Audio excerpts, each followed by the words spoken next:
Imagine your seatbelt in your car. Imagine it grew spikes overnight. So it's like every time you got in your car, you'd have to spend 45 minutes despiking your seatbelt. Mm-hmm. The fact that I get into an accident, the spike goes through my fucking heart and I die because I didn't despike my seatbelt. That's the problem. It's not the fact that they can't make seatbelts that don't have spikes on them. Perfect metaphor. I was wondering flawless. where we were going for a while there, and then it clicked, and yeah.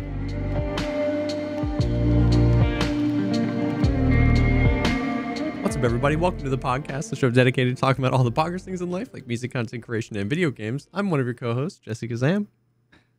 And I'm forked. I'm forked.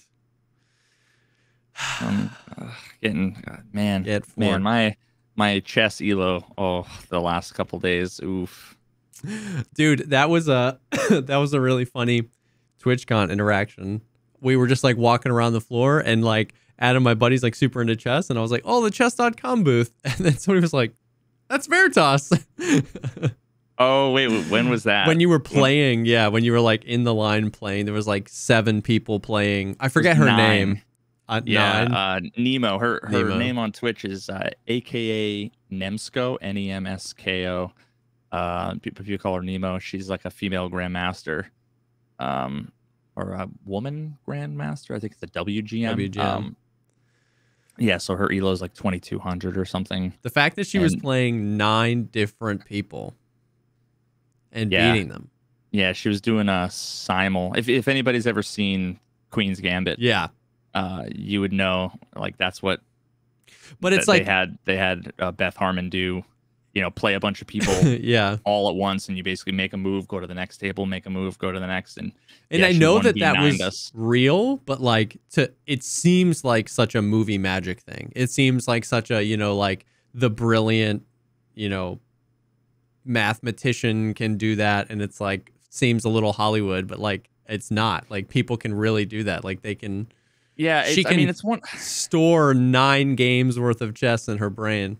Well, she doesn't have to. Yeah, I mean that's the thing. She can just like read the. I both want to like bring down to earth what that is, while also simultaneously saying, "Oh, that's impressive" for like other reasons. Yeah. It's obviously fucking amazingly difficult. Yeah. To do. At the same time, basically, most of us there were probably somewhere between 20% and 40% of her like elo. Yeah, rating. yeah. She's probably played since she was like 3 years old. Yep. Like basically, when you're that good playing against someone like me, who's like 700 elo, it's very similar to like if you were to have like a pro basketball player do like just a one-on-one, like first to 7 baskets against like a 6th grader. Yeah. It's just not even really hard. Yeah. You don't have to recall all of your wealth of knowledge about basketball. You can just like next and you just out. Yeah. Just dunk on them. It's just trivial. That's funny. It's not a perfect metaphor, but yeah. Yeah. There was one guy who was like a 2100 or something. I guess he was kind of like not smurfing, but he didn't really make it super clear. So she ended up losing 1. So she won 8 out of the 9 games. But yeah, it's just like a different level. It's actually insane how I can just feel so. It seems like such a simple game. There's only so many pieces you can move and only so many. But I'll tell you, there was a guy that came in who was, God, I always forget if it was like the University of Indiana or Iowa or Illinois or it was I think Indiana, but I'm not sure. I don't know. And he was like 2200 elo already. And he came in and like challenged me while I was live. And I was like, yeah, and it was like, he literally developed all of his pieces, like moved the knights, the bishops, everything, and then undeveloped all his pieces back while I'm like moving all of my pieces out.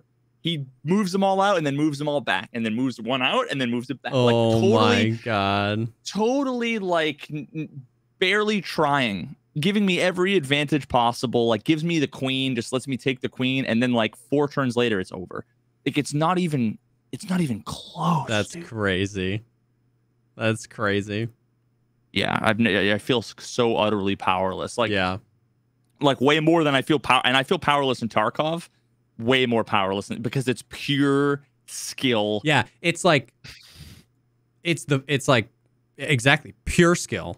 Absolutely, like the only thing left up. There's no bugs or netcode in chess. Is what your opponent's gonna do. But like it truly like it is like a game stripped down to that, and it's not like and it's stripped down to pure skill, but then infinitely complex. Like all the with the amount of pieces and the amount of spaces, and then the amount of things that the opponent can do. It's just like, yeah. I mean, it's freaking nuts. It's nuts. Yeah, but that was someone. Cool. Someone did make a good point that there are still cheaters. That's a whole other thing. The whole cheating controversy. Yeah, dude. Maybe one day we'll get into, but not today. That was funny. But how are you feeling after TwitchCon? Dude, I was so many beat. people are sick, like, which I guess is to be expected. But are they like con fever or like COVID? Both. I've seen a bunch of people who are like, I got like a sinus infection, and then I saw a bunch of people that's positive for COVID. I mean, it kind of makes sense. All the rules around like masks was like they didn't enforce it really at all. No. It's kind of like. Yeah, I mean, it's one of those things where it's like, how are you gonna enforce it when you have like food and drinks in the place, and people are taking pictures, and it's like, how are you gonna enforce? I remember way back when they first started doing all of the mask mandates, and way back at the beginning, there was like periods of time where if you're like on a plane, let's say, and they like bring the food around, you kind of like bring the mask down, take a sip, put the mask then back up. Yep. But then, at that point, there were already people who would like bring the mask down and then like just milk the drink, just milk it for as long as they could. They'd just be babying it, so that they could just keep the masks down. And if anybody came over, like, oh, I'm drinking, that's why I have. Yeah. And then they would just sit there with their empty drink in their hand and not wear the masks. So it's like, and it just got to the point where I think for a lot of people, like I've been, for fucking, I don't know how many years this has been going on. I've been like either not left the house or been super uber responsible, went and got all my vaccines and boosters. It got to the point where it's like, this is the first time I've really left the house to do anything significant. And I want to meet people, and we're constantly going to be taking pictures and taking the mask off for pictures. And half the people aren't wearing their masks anyway. It's kind of like one of those things where it's like, it's half fuck it and half, you can't deny there's like a little bit of like hypocrisy, but at the same time it's like, listen, if everybody did exactly what I did for the last 3 years, then COVID would be gone. So it's like, if nobody's following the fucking rules, the quarantine rules forever, then it gets to the point where the only people that are paying for it are the people that are dying, and the people that are still trying to follow the rules, they're the ones like stuck at home. And so it was like, if I'm going to be meeting people, constantly be standing in lines at a conference, taking the mask off, taking pictures, it's like, let's take the fucking lid off this, this whole thing and just say fuck it. And most of the time we spent at the con was like outside. You know what I mean? Like we were either outside at the thing or like out with some homies at the bars and stuff like that. And so it was, but I just was wondering how you're feeling, because I noticed a lot of people were posting about it, that they were just feeling sick or feeling or if they got COVID. But no, I was just tired and kind of jet I was lagged. just more exhausted. It was super fun though, man. Like it was my first experience. Like I know you'd been before, and we even like on the podcast, like I would like early in the podcast right before COVID hit, I was like, I want to go, and you're like, we gotta go, we gotta do TwitchCon, and like it's been so long. So it was so cool, man. It was so cool being able to see everybody. The highlight, I told everybody that the highlight wasn't really the con itself. Like, you know what I mean? It was just like I walked around the show floor a few times, made some connections, talked to some people, but like just going to dinner or going to grabbing some drinks. We did like Tarkov content creator meetups at the like outside on the steps every day, and like got to meet so many people that play, that watch the streams, that so many streamers that I watch, and it was just like, man, it was just, the thing is like on the flip side of all that is like I just didn't realize how didn't realize how much I needed the social interaction. Like, because I've been the same as you, man. Like, completely just like holed up in the house for like 2 years, just working and then hanging out with the family and then having a baby, and like it's just a lot going on. And that was the first time in a long time that I was like, I don't have any like really responsibilities. Let's just hang out. You know what I mean? And I like was so filled up by that, just hanging out with people, chatting, grabbing some drinks. It was good.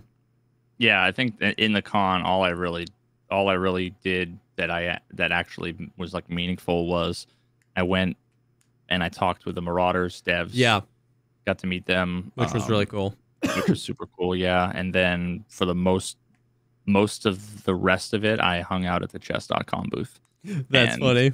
And just like was shooting the shit with people and played a couple games with some community members, and did a couple of those games. One of them I did was the 1v9 with Nemo, and then another one the next day she actually sat down and played like one-on-one. That's cool. I played her there, and she completely wrecked me. But there might be some fun collabs possible there, and dude, there's some like something called Pogchamps, which was like this big thing that they did with like chess pros and streamers and not Stream Elements. What the fuck is it called? Twitch Rivals. Oh, Twitch Rivals is like a thing. So hopefully I think I've got a few things lined up where I might be involved in one of those things in the future. So that'll be a lot of fun. That would be dope. Yeah, but I just gotta suck less. Yeah. But yeah, otherwise everything else was just meeting people. And, it's crazy how like I remember the first TwitchCon I went to, I think there were like 2 or 3 people that recognized me. The second TwitchCon I went to, there was maybe 10. This TwitchCon, it was like probably triple digits. They were that came up to me. It's crazy how big Tarkov has gotten. Because the 2019 TwitchCon, which would have been the last one, would have happened before patch 12.0, before Reserve, before the first Twitch drops. Like, it was before Tarkov was like the insanity that it is. And so like it was crazy. This was my first. It was crazy to see. I mean, the police were like, you guys have got to move. Like the group was like 200-300 people just chilling out there on the steps and along the sidewalk. There were so many content creators. There were so many fans coming up. It was just like, it was so sick seeing Tarkov like represent so hard. The Tarkov crew. It was a blast. Yeah, no, it was awesome. Everybody was super, super, super nice. It's amazing how like, we talk about this before, where you have like people in Twitch chat, like community members, and sometimes there can be really toxic shitheads. Yeah, but there's also like a lot of really amazing people in chat and like in the YouTube comments and stuff. But it's like totally like another thing altogether. Yeah, when someone can just walk up, like look you in the eyes and tell you, how much your content affects them, or how much they enjoy it, or how long they've been like it's every single one of those engagements I had with like every single person, even the people who like I'd be like, oh, what was your name, and they'd show me their lanyard, and like I might not recognize their name, but like it was just, it's still awesome. It was just awesome, dude. It was just nothing but like good feels. And the podcast ended up going so well. Like, it's a little stressful because you're like, there's just so many people. And like, there were so many more people I wish could have came. I mean, there's just like, we just can't fit everybody. But it was like, it was just so cool being able to do that and like pulling out my phone and just like reading chat. And people are like, yo, this is sick. Like, you know what I mean? Seeing all the people like, or a bunch of people that they watch just chilling in a room together, talking Tarkov. Like that, I don't know. That was a cool moment. Just like sitting back and just like looking at everybody chilling. Dude, it was fucking stressful setting all that up, and then having to go. I went and first of all, I don't know. It was so funny how. So I got what those 2 like 24 packs of beers. And then we got 4 pizzas. Now, the whole pizza thing was a nightmare. It was like because it was like last minute trying to get everybody coordinated. You thought they were delivering. I ordered the pizza but then like never filled out the address. It like I ordered on my phone, and I was like trying to figure out like, okay, I hit next, and I was like waiting for me to put in the address, and all of a sudden it was like, your order's been placed. I'm like, I didn't even give it a fucking address. I'm like, is it using my current location maybe? But that's like not accurate enough. Like I should be able to. Oh, it's like, oh, it was there for pickup, and I'm like, fuck. And I blame One Peg because he didn't want Domino's. So we had to get some fucking artisan, whatever. So it was like $150 worth of pizza I had to go get. And then there was like this Iranian protests. And me and Will had to like walk through this protest in San Diego. That was like with pizzas, and it was like half the people. It was really an interesting kind of dynamic, because it was like half the people were sitting there holding pictures of like presumably would have been like their daughters or wives that were probably killed in some terrible, horrible, like whatever. And then half the people were like, yo, give me that pizza. Like literally people were like, yo, let me have some of that pizza. Like, where'd you get that pizza? And it was just like the weirdest thing. And I'm like, we're trying to push through these people with flags and whatever. And then I had to find parking, and like it was this wild, weird experience. It took us like so long it took us like an hour and a half to get the pizza, and it was like 7 minutes away. And then I went for the protest. The pizzas were distracting. Exactly. That friendly guy in chat. Then finally, when I got back, we managed to get everything together. But I think I was like the only person who drank the pizza. I mean, drank the pizza. Jesus Christ. The pizza. I was the only person who like had any beer, but then like there was no pizza left. I need to like go back through the video, because I saw Clean eat a piece of pizza, and I saw like Rengar eat a piece of pizza, but then at the end there was no pizza left. So it's like, where did anybody have any of the beer? And then who the fuck ate all the pizza? I never had any. I didn't have a slice of pizza. I had a beer and a slice of pizza. Oh, okay. Yeah. One of the comments on YouTube was like, Veritas, the only one drinking beer. That explains his whole personality. It's like, what? That and the beard, man. I'm the life of the party. What do you mean? What is it? That and the beard. And someone said that they thought I was like hammered or something. I was like, I had a beer and a half in like 3 hours. I was the only one driving. Yeah. Like out of everybody there. Everybody else had like Ubers and shit. So yeah, I was being responsible. But, yep. Good time. Okay, so people did have some beer. Okay, just making sure, because I was like, there was a bunch of beer, and I know I got my money's worth with the pizza, but yep. Yeah, it was fun. Yeah, it was good. It was a good time. It always sucks a little bit that like a couple of times the conversations went off the rails a little bit with like multiple groups, and it's hard to like it was hard to remember that like we were doing a podcast and not just like at a party where you have multiple conversations going on at once. Exactly. Yeah. It was nice that some people had like chat up and could kind of see what they were doing, but yeah, it's like it's hard not to just have it be conversation, and like I saw that a few times, but like I think by and large people like really just like enjoyed it, and we kept it pretty on track, and it was like right at around 2 hours, which is what the cast normally is, so it was like it was so sick. And the mic picked everything up. You know what I mean? Like it definitely wasn't like crazy good audio, but like for one mic plopped in the center of the room, like you could hear everybody talking, people off camera. It was good. Yeah, no, thanks to that friendly guy for everything, for the tech, the whole tech side of things. Yeah, it was good. But now we're back to reality, back to the best video game ever made, Escape from Tarkov. Have you been playing Tarkov this week, or? I mean, I only played today. I played like 3 or 4 raids. I played Woods raids, and you loved them. I don't know how anybody likes the map, dude. It was like the reason why so I died in one of the raids. The reason why the 3 raids before that went well were because I didn't encounter any PMC. Because I did the thing that I was doing a little bit of like, testing some stuff, and we had talked about how like most of the streamers, they pick like 1 or 2 servers, and like me and like 1 or 2 other people are on auto.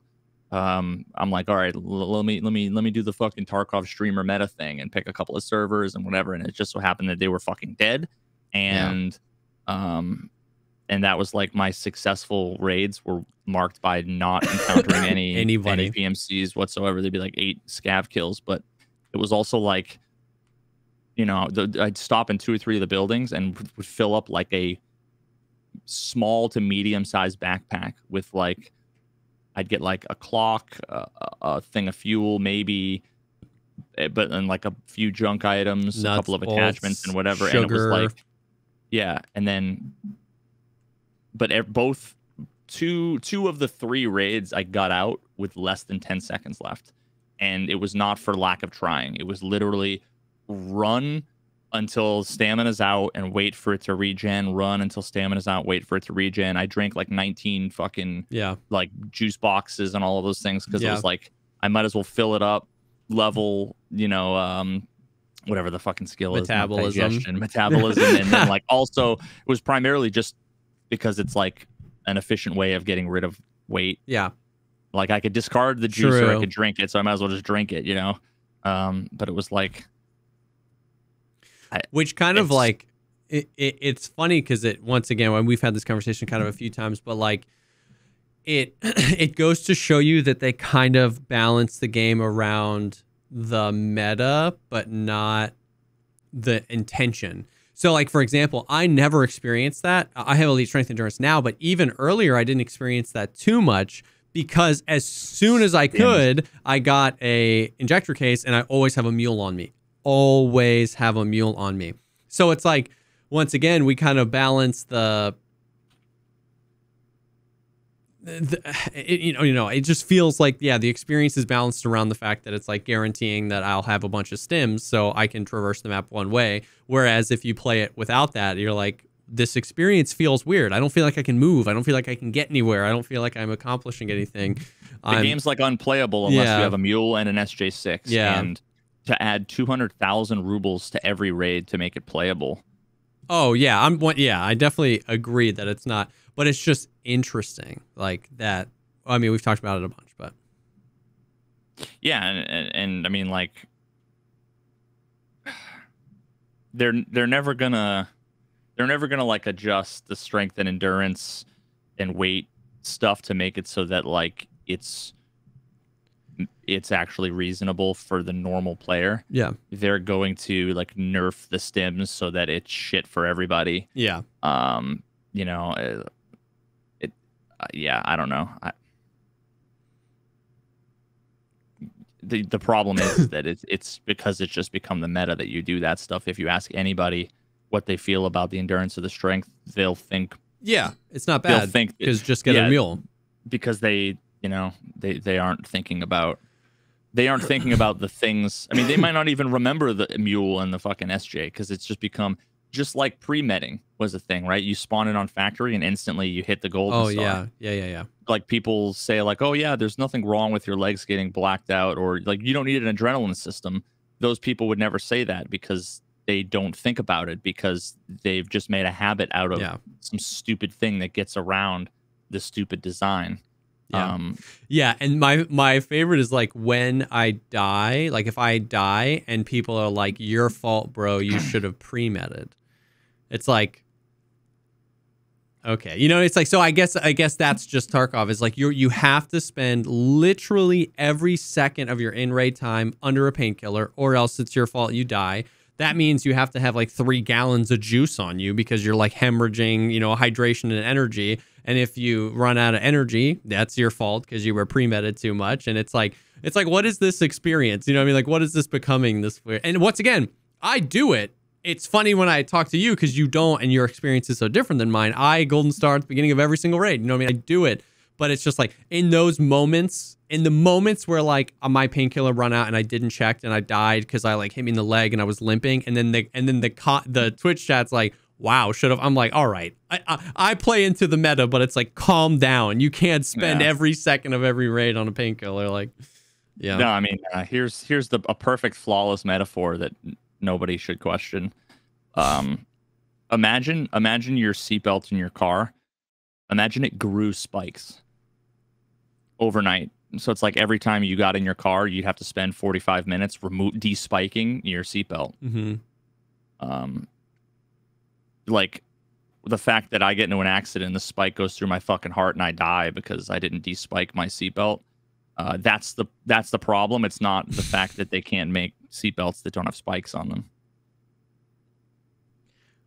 Perfect metaphor. I was wondering flawless. where we were going for a while there, and then it clicked, and yeah. And but everybody else has just gotten used to it. Your seatbelts. Everybody makes fucking guides about how to despike your fucking seatbelts when and it's like normal. And they should just make the seatbelt without spikes. Without spikes. Yeah.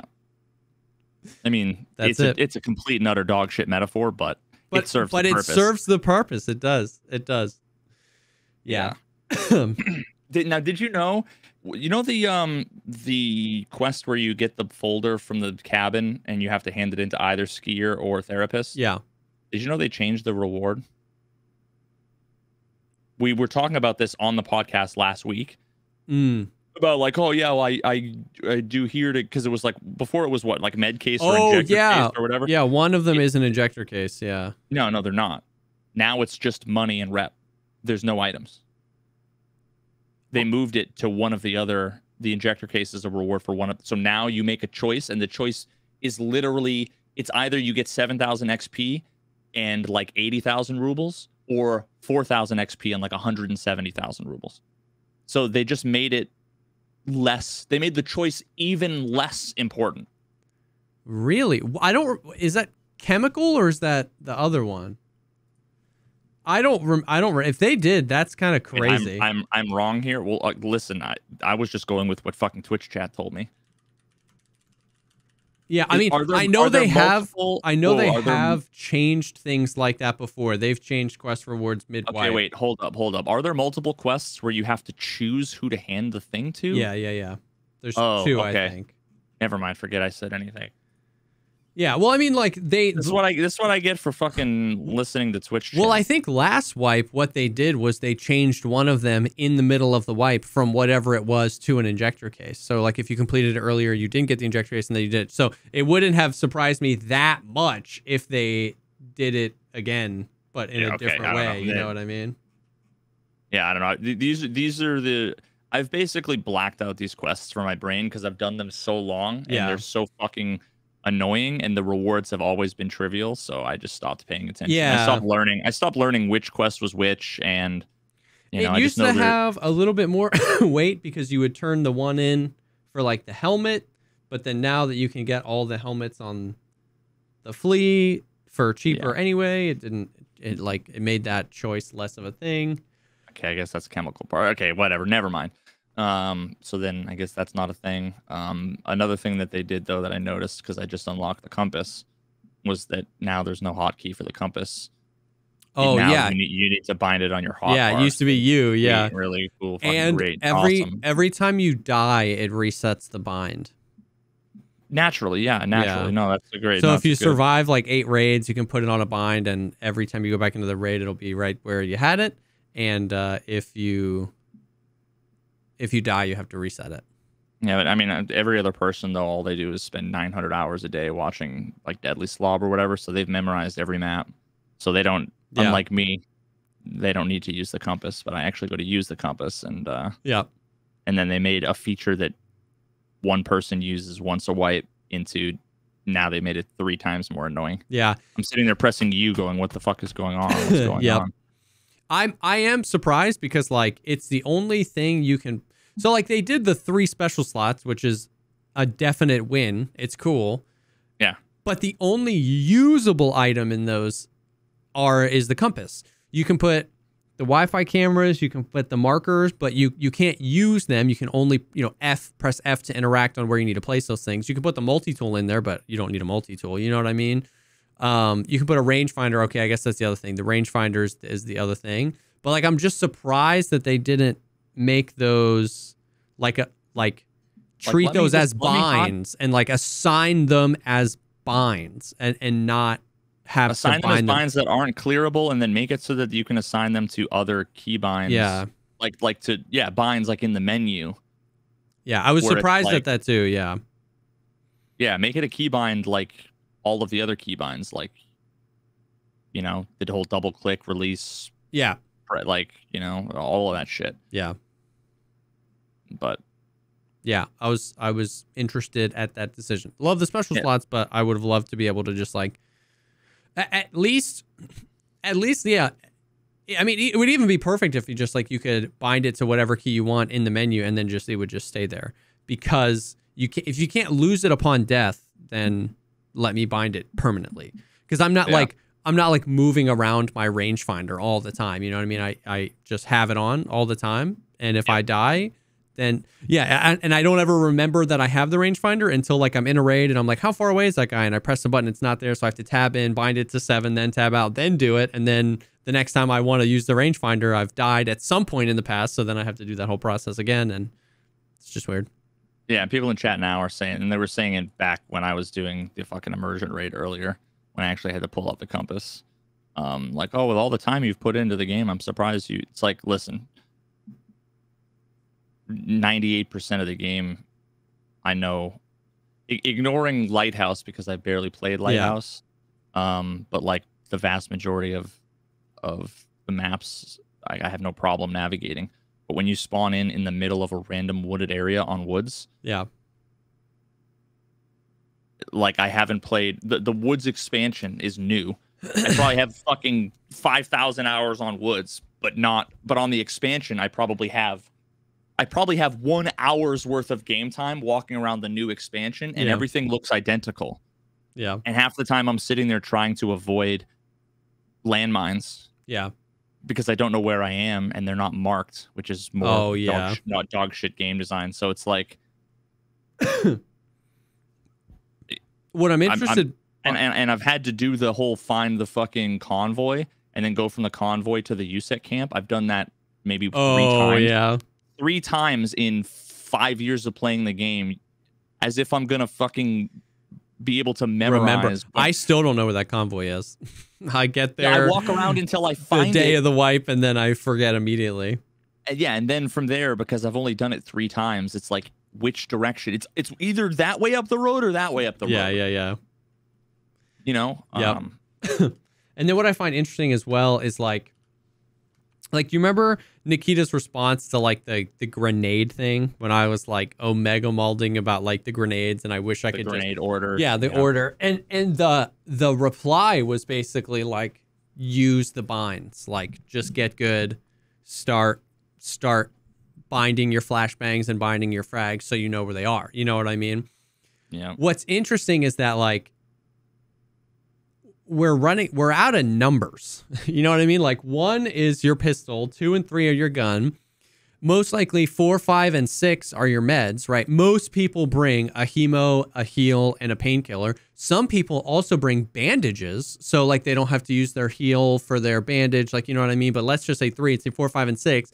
Say I've got 3 nades, you know, 7, 8, 9. If I have a rangefinder and a compass, it's like I'm out of numbers. You know what I mean? But God forbid I want to bring more nades, or I want to do additional meds, or I want to set it up a certain way. And so it's like, I know it's a real niche problem. I'm not trying to complain. I'm just interested that like they're giving us all these cool things to use, but you can't really like use them all at the same time. And you're like almost like out of numbers. Like that's why I've resisted. I know a lot of people do that. They do bind the nades so that they know I can just press 7 and I pull out a flash. I can press A. I've resisted that because like, I don't know. They use I mean, it's almost like they want us to use these things. They want us to focus on these aspects of the game. And then like when they do it poorly, and we complain about them, then it's almost like they want to diminish it. Like, oh, well, you know, you should have to go in and click and drag, and, you know, you should have to open up the thing, and, you know, oh, well, you know, who uses the compass? Why should you use the compass? And, oh, well, you know, you're going to need the rangefinder on every raid. It's like, well, then if they don't expect you to use the compass and you're not going to use the rangefinder every raid, then why the fuck do they put slots there? Yeah, exactly. Like, why do all this work on things that... Everybody wanted the compass. It was the most pog thing. It was such a requested feature. And then 48 hours later, it's like, oh, imagine needing the compass. And you're like now an idiot if you want to use the compass. It's like, dude, we wanted the compass for so long. Yeah, well, the people who take W at needing the compass are also the ones that have 3 raids. Yeah. But they've got 8 billion flea market rep because they they live vicariously through Landmark, and they avoid all combat and then just sell shit. But man, they've got the best map knowledge. Yeah.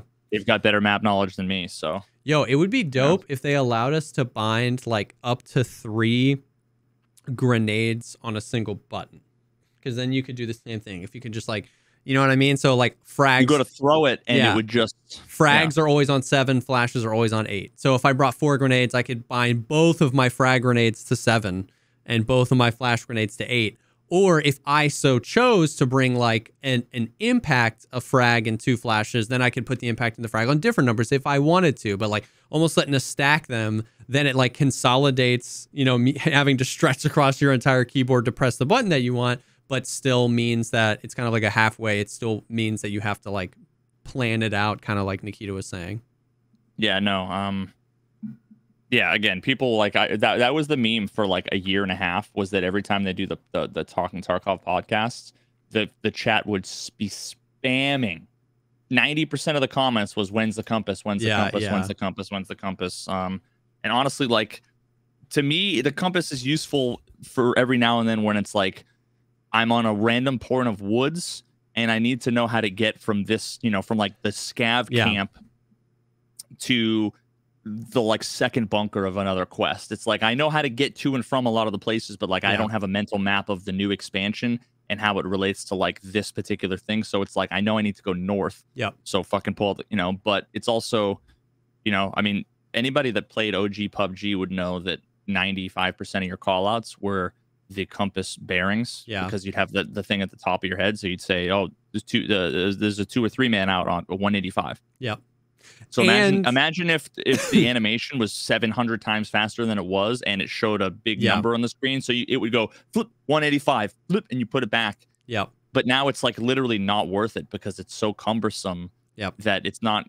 It's literally more like you're better off just saying, look at my player model and look in the direction I'm looking. That's the direction. Yeah, for sure. That takes less time than to take out the fucking thing, read the number, and communicate it to your teammate.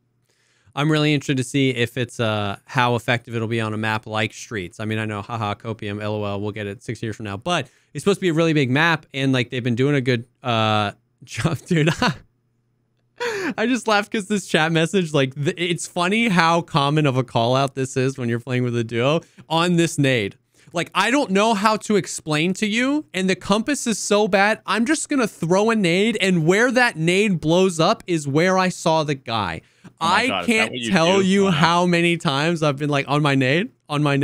So like, that's so funny that like that's an accepted thing, but pulling out the compass to tell your teammate is derpy. It's like, oh, imagine needing a compass, but then people are like, he's by the tree. You know what I mean? On my nade, which I just think is funny because I do that all the time. Anyways, think about a map like Streets. A lot of the extracts have context. Like, if Streets is going to have, you know, 22 extracts and you're only going to have 4 or 5, you know, Eastern Road Gate, Northern Roadblock, on a map like Streets, it's going to be confusing. You know what I mean? So to like, if you're in an area you haven't been that often, being able to pull out your compass and be like, Northern Road Gate, I got to go north, I imagine. You know what I mean? Like, or it's going to be a tremendous amount of callouts to learn for the buildings. You know what I mean? So like, wasn't that interchange exfils? Didn't it used to be like northwest and southern? Yeah, Southern like Road and northwest or something, and then they changed it to railway and Emercom, which is weird. But but stuff like that. So I definitely agree. Like, make the animation 1,000 times faster, or put it on like, make it like a watch slot. You know what I mean? So you can have an animation where like he pulls his wrist up, but he still has the gun out. Because like now that I've seen that executed so well, the Call of Duty with the pistol, you know what I mean? Like, I haven't full committed. I've got the gun and I've got the pistol. And then when I want to, I put my other hand on the pistol and I put my AR away. Oh my God. Now I'm like, think about stuff like that. Think about being able to do that. Think about putting your gun, you know, to your chest and pulling out the rangefinder. And then, you know, being able to have those animations quicker. Or if you have literally the compass on your wrist, being able to just like pull up your wrist and the gun goes kind of like askew. He almost like puts his shoulder in. The gun's kind of pointed up and he's got it here. And then just right back here.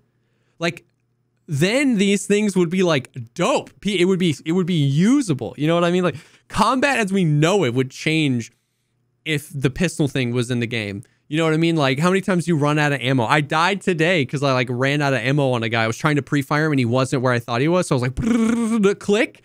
And if I was able to just like, like that would be so dope. And being able to do that alongside some of the other utilities, like the compass, like the rangefinder or something like that, I feel like would, you know, what I'm trying to do here is not change the game. I'm trying to be like, you put this cool thing in the game and then kneecapped it by making it a 3-hour animation. You know what I mean? How about we split the difference? Then we use the cool thing that you hired a guy to animate and do, you know what I mean? Which would be a win-win, probably. Yeah, I mean, that's the case with basically every problem Tarkov has ever had. It's what they don't think about, what's the problem that we're trying to solve and how can we build something that solves that problem. They think, this is the thing we want, build it. Yeah. It's that people wanted the compass. Yeah. So then they said, okay, cool. Now we have to put a compass in the game. Well, if you put a compass, we have to do the 3D modeling and we have to have you have the animation of pulling the compass out, right? But if they had approached it the other way around, which is, what's the problem we want to solve? Yes. So you want to be able to call out bearings to your teammates. Okay, so you're in combat. So then it needs to be quick. It needs to be not cumbersome. It needs to not get in the way. True. Every single fucking feature, everything they've ever designed, from the flea market to the fucking animations to all of the binds, all of this stuff, it's all done when someone has an idea about something, a good idea, and they might, you know, Nikita might have pictured a fucking, you know, really cool animation, you know, where it's like, you know, you might go like this and you might just look at your wrist, right? He might have pictured that when he pictured the thing. But it got so far removed from that. At that point, he was like, oh, great idea. Imagine this really cool fucking, you know, and he puts it on a list as compass. Compass, yeah. And then 6 months later, someone else takes that, doesn't have any of the context, any of the ideas. Nikita's probably forgotten his original vision, and it's just changed to the point where people want the compass. People want the compass. Let's put the compass in. Okay, we got to do a 3D model. We got to do the, and then they just lose it. Yeah. But when that's what happens when you come at problem solving from, we have the solution already, as opposed to what's the problem we want to solve. Yeah, what's the problem we want to solve?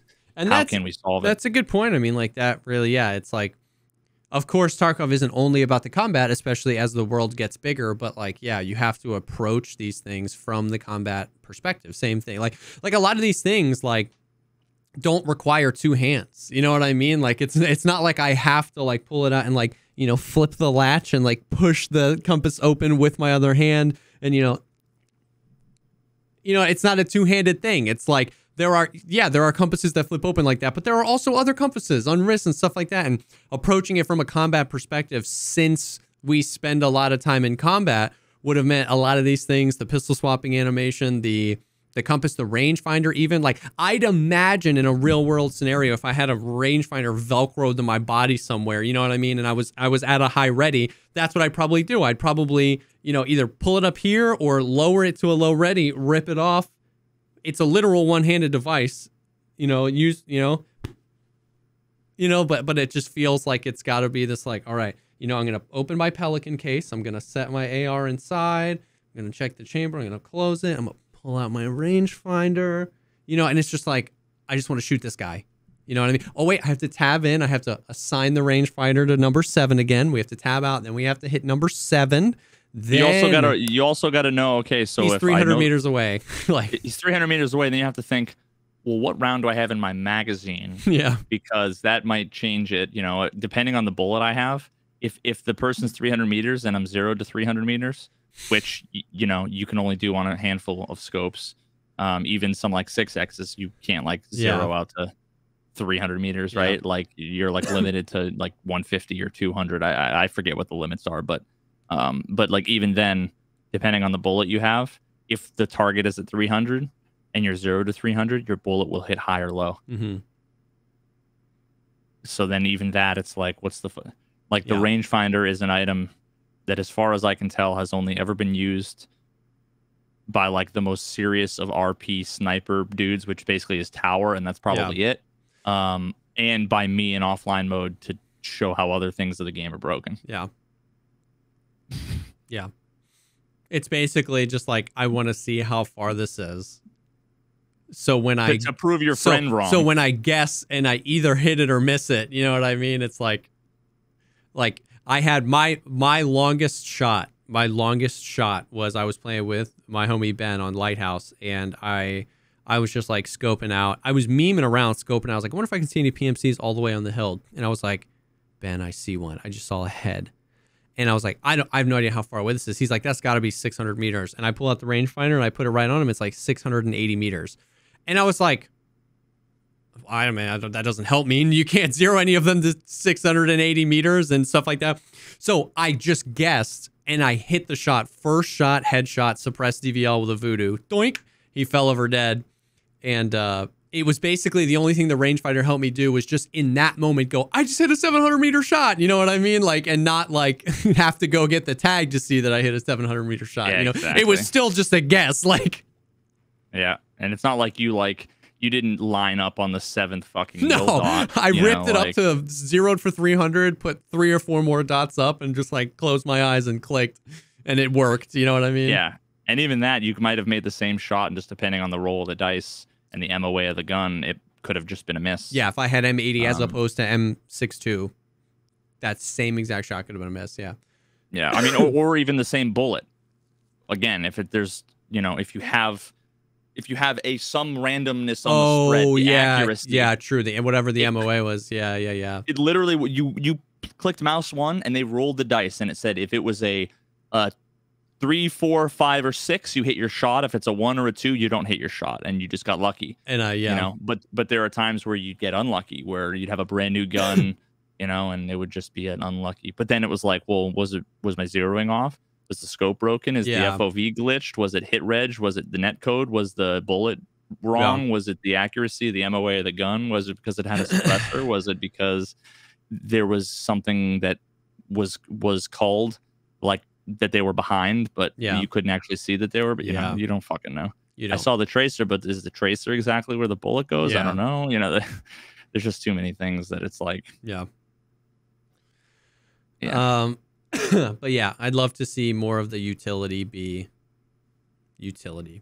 more usable. And I think I think as the game develops, there'll be more reasons to use stuff. Like I said, like I think even the compass right now in its current form will be helpful on streets because it's new and it's not something that like most of the player base has already mastered. And then because to me, like a big giant map like that is way more useful. Lighthouse was when they added the compass. And you don't really need the compass on Lighthouse. It's like, it's just one long skinny map. And once you realize like the rogue camp is north, there's really no east-west going on. And the only ambiguity beach is south and the freaking rogue camp is north. So they added that with the compass. All the other maps we had already known really well. And that was the map that you need the compass the least. Yeah, you know for me, there's really only like 3 areas that are, and they're not big enough where it's that big of a deal. Like woods can kind of be a little bit worse, but like if you spawn in over by where like downed helicopter is, but like back there in the wooded area where it's like it's just trees and there's rocks, that can be confused for out back behind the rogue camp, like where the mines are, where it's like you spawn in and all you see are rocks and trees, and you're like I just run to a rock to see like, oh, I see the little sunken village over there, or oh, I see the helicopter, or oh, I see the rogue, you know, the not the rogue camp. Well, I guess the water treatment plant, rogue camp, the water treatment plant. Yeah, so it's like, but like, I mean, but so it wasn't very necessary on Lighthouse. So, but I'm interested to see like a much bigger map. You know what I mean, like. Lighthouse or like streets, even woods. Like if the full woods map that we have now released today, the compass would probably be pretty helpful to a lot of people. You know what I mean? Like, I don't know that it's going to be relevant on streets because it's like if you're outside, the buildings are unique points of interest, so you can get your bearings like that. Trees and hills are not unique points of interest, so you can't unless you get some other context around like, oh, there's a USEC camp, then you can kind of get your bearings. But like I've never been lost on interchange. I never got lost on customs. Yeah. The only time I ever get lost on customs is if I spawn in over way back, like where the train is. Yeah. Where it's like, okay, where am I? Sometimes I think like I'm going one way, but I'm going the opposite way, like all the way in the back. But then like once you find that little encampment area with like the walls, and there's like a couple of crates and like a truck and that little hut there, it's like, oh, okay, now I know where I am. Yeah. But otherwise, there's only one area of ambiguity. Everywhere else has points of interest that you can, like landmarks. Yeah. True. So True. I mean, we'll see. Oh, I did some performance testing.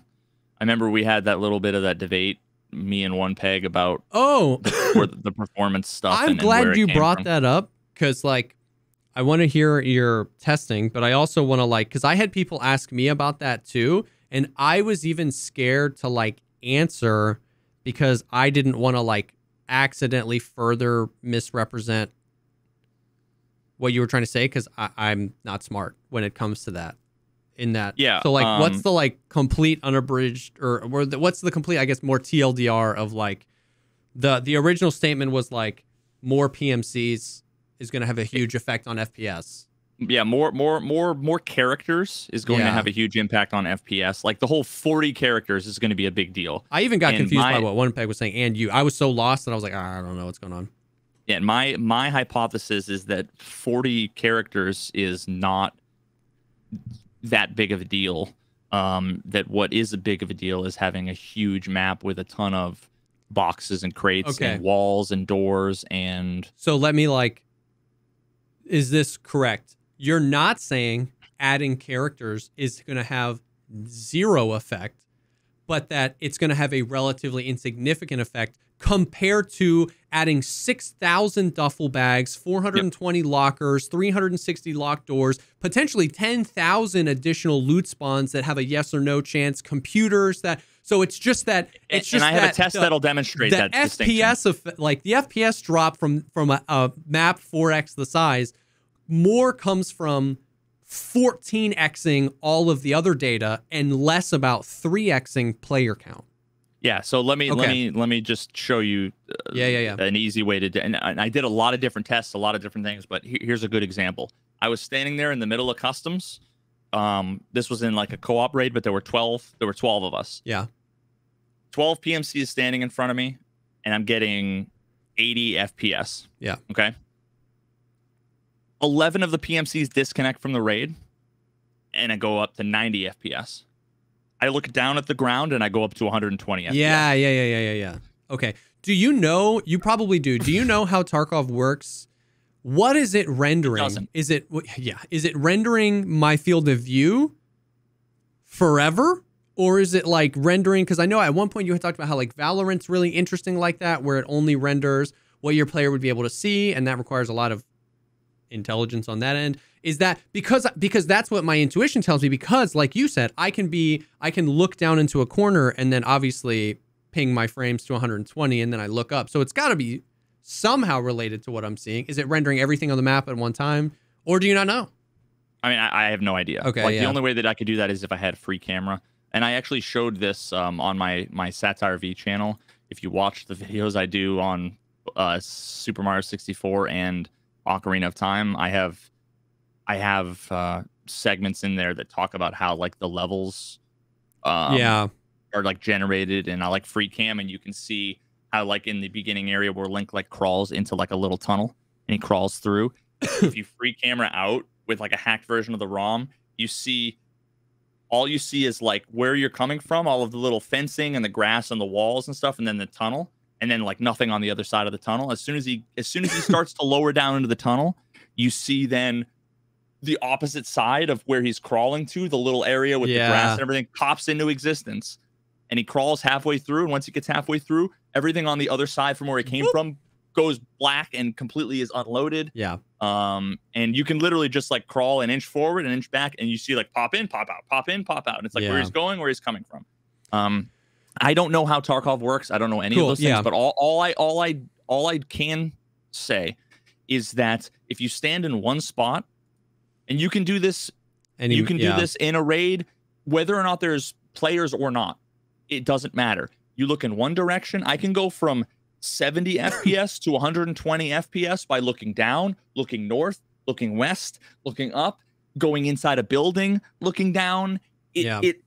My gut is telling me that if you're like looking in the direction of like if you're in construction and you're looking towards Fortress, that's like all of the shit in Fortress is like loaded. Yeah. I don't know if it's displayed or whatever, but it is being used in memory. It's doing something for all of that shit. Gotcha. Because there's no other explanation for how, if you're indoors looking at one wall versus looking at another wall, you can double your FPS sometimes. Yeah. So, and then another demonstration of my point of this. So one of the things I did was, and I have to go through and analyze the footage because I had in another raid, I had the same 12 people in the same area, but what I had was, I had people disconnect one at a time, and I wanted to see if is it like 1 or 2 FPS per person, and it was kind of like, I'm not 100% sure. Like I said, I was just kind of recording and telling people what to do. I wasn't exactly like looking at the FPS numbers, but yeah, it seemed fairly consistent, and that was independent of where they were on the map. Yeah, like I did don't spawn as a group on Lighthouse. Oh, so literally everywhere across the map, 12 players completely spread out across the map, and when everybody left, there was like that 8 to 10 FPS difference. But then again, I would lose 60 FPS if I went over the ridge and looked out towards the city. Yeah. So that to me is pretty fucking definitive when it comes to my point of the map being huge and being filled with a ton of stuff. Yeah, is going to be far more significant than I think having all of those players. And that makes like, I am 100% tracking with you. And I think that's the thing, was just like, it was like everybody was talking, and I was like, cause I had people even come in and be like, I don't understand. Like, I feel like more players would have some sort of effect. And I was like, I want to clarify this, because I don't think Veritas is saying that more players isn't going to have an effect. It's just not going to have the most significant effect. If the difference between playing customs is 120 frames per second and playing Streets of Tarkov is 40 frames per second, it's not just the players that are doing that, it's everything else. And once again, even just when you think about it from that perspective, from the math, like they've said that the map, the version we're going to get is not going to be this, but ultimately it's going to be like bigger than all the maps we have combined. Even if the first iteration is the largest map we have by, double or triple, you know what I mean? Like, that's just so many more things on the map, whereas it might just be twice as many players or 3 times as many players. Because they said 40 PMCs on wood or on streets, but I don't know if they meant on the first iteration or if they meant that's what they want ultimately at the end. So yeah. I just got to make the video because One Peg's in chat. One Peg's in chat doing the same thing he did the other day, which is saying things that are true but that aren't relevant. Like, listen, talking about like he did demonstrate that like the player models do get called. Yeah. But here's the thing: if the player models do get called, but then we find that there's an FPS difference, whether or not they're on screen or called or not, that there is an overhead to your client processing potentially the data or whatever. Well, then the player culling may or may not be relevant, right? Like, what I want to know is when you hit the threshold of they're culled versus they're not culled, that 1 footstep difference, do you then suddenly get 10 frames more? Yeah. That's how you could demonstrate that the frame rate is tied to them being displayed on the screen. Yeah. Another example of this was I went into offline mode because we talked about how the whole, then why is it, one of the things that he had said was, why is it that when you go into offline mode and you put on horde mode, does your PC completely shit the bed? And my hypothesis is that it's because in offline mode, you are the one hosting the server. There's still a server. It's just you're hosting it locally, which means your machine is doing the processing for all of the AI. Yeah. So the question is, when there's 50 bots in factory and your FPS tanks, Is it because it has to render 50 bots, or is it because it has to be the brain for 50 bots? Now, you can control for this. And the test I did, the best one I could come up with was there were 3 tests. There's 1, offline mode, no bots. Yep. 2, offline mode with a few bots. 3, offline mode with horde bots. All the bots. 4, offline mode with all the bots, but you turn on tagged and cursed and scav war. So the bots are doing a lot of things. Oh, doing a lot more than just standing around. And I would go from 150 FPS when there's nothing there. When there's a few bots, I'd be at 140 FPS. When there was a lot of bots, I'd be at 110 or 100 FPS. When it was on horde mode, it would be at 90 FPS. And when it was on horde mode, tagged and cursed scav war, it was at 47 FPS. Yeah. Yeah. So the same number of bodies doing 20 times more things, and I'm at fucking 3% of the FPS I'm normally getting. Yeah. That to me, like, you can see when you go from 4 bots to 40 bots, you know, you're going to get like a 20 or 30 FPS hit. But then when you go from 50 bots doing nothing to 50 bots going after you and killing other scavs, you completely demolish your FPS. It's much more significant. Yeah. I just think all of the testing I've done has demonstrated that the number of players, the number of characters is not the most significant thing. Everybody focusing on 40 players and on streets and how that's going to be the big problem. I don't think it doesn't make logical sense, and it also doesn't stand up to the evidence. It's absolutely, all of these things are relevant to the frames, right? Like we demonstrated that you lose 10 frames when 10 people disconnect. Sorry, you gain 10 frames. Yeah. But again, you can get 4 times that by looking in the other direction. And I think that's the thing, is like, I feel like we're like, it's easy to get into the weeds of exactly how much of an effect the amount of actors is going to have, you know what I mean, and all the nuance around that. But it's like, at the end of the day, nobody's saying that having more actors is going to have no effect.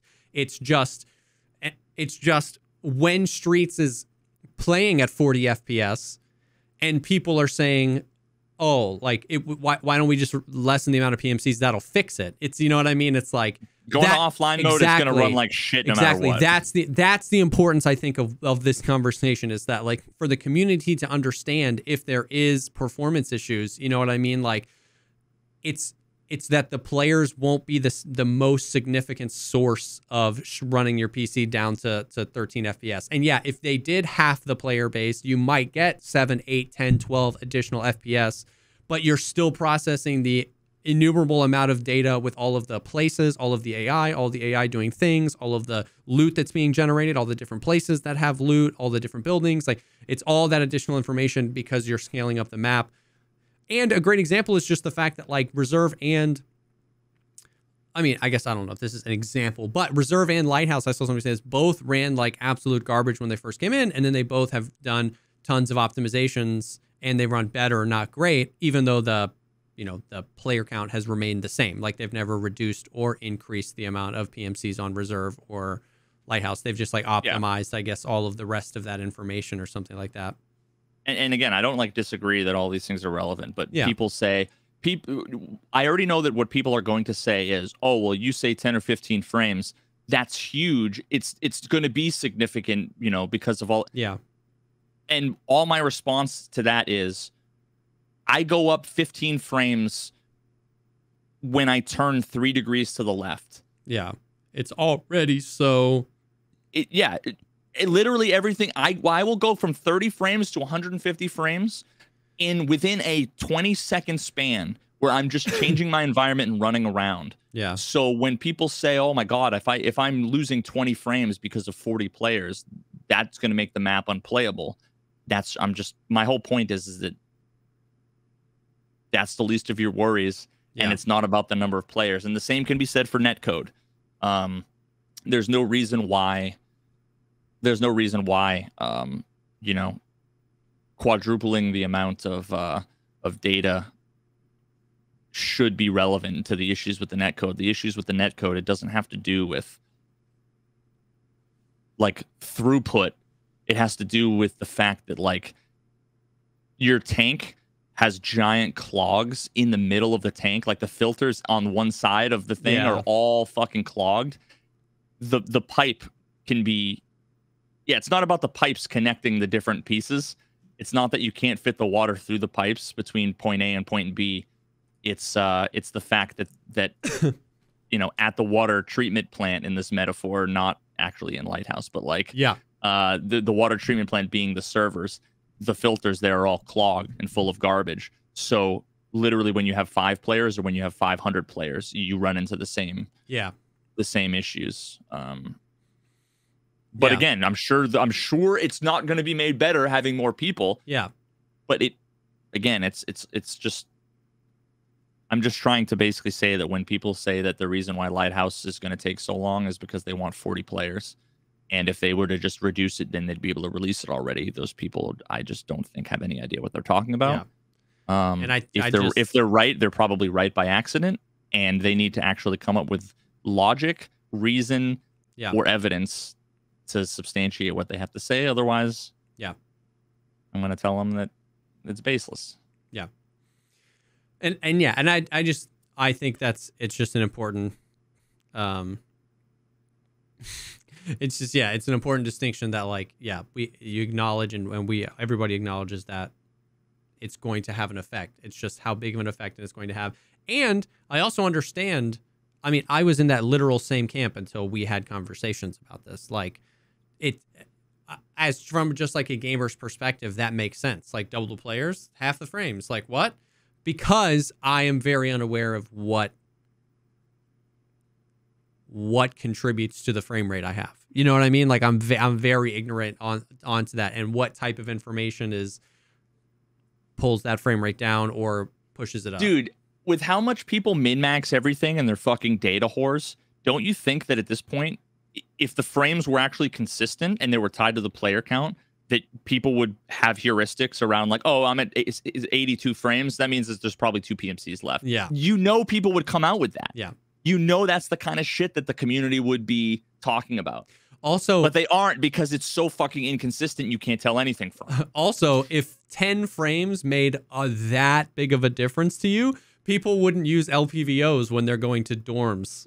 You know what I mean? Like, so exactly. like, you know what I mean? I get going woods and having a sniper, but people go to like close quarters part, you know, people go to reserve and go underground and run LPVOs. It's like, as soon as you ADS, you're losing 40 frames. If 7 frames, if 15 frames, if 18 frames meant that much, run a red dot and keep all your frames. You know what I mean? Like, yeah, one peg said people did that in point 10. They didn't do it in point 10. In point 10, and earlier, there used to be another metric that would be, I forget what, they changed the name of it, I think, and maybe reduced it, but it was like a thing that, it was like the number of packets. Yeah. It was the number of like packets in a route or whatever that you would know if it was like 0, that there were no other PMCs.